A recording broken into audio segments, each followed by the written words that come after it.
High everyone, আসসালামু আলাইকুম। Welcome to Tania's mini kitchen. আশা করি যে যেখানে আছেন আল্লাহর রহমতে ভালো আছেন। আমি আলহামদুলিল্লাহ ভালো আছি। তো আজকে আপনাদের মাঝে একদম সহজ একটা রেসিপি নিয়ে আসলাম, সেটা হচ্ছে ডিম দিয়ে নুডলস। এর সাথে আমি দুইটা সবজি অ্যাড করব, গাজর এবং আলু।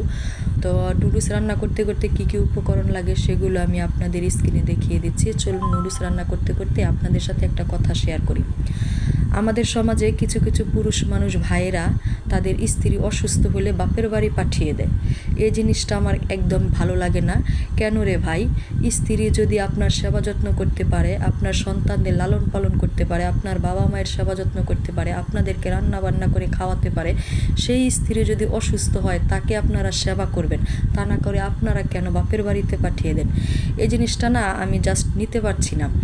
আমি আশেপাশে দেখি, সবার ক্ষেত্রে না, কিছু কিছু ক্ষেত্রে এরকম হয়। তাই এটা একটু আপনাদের শেয়ার করলাম।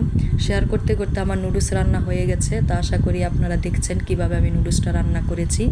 আমার দেখানো পদ্ধতিতে নুডলসটা রান্না করে যদি আপনাদের ভালো লাগে, অবশ্যই আমাকে লাইক, কমেন্ট, শেয়ার করে সাবস্ক্রাইব করে বেল বাটন অন করে দিবেন। Thank you.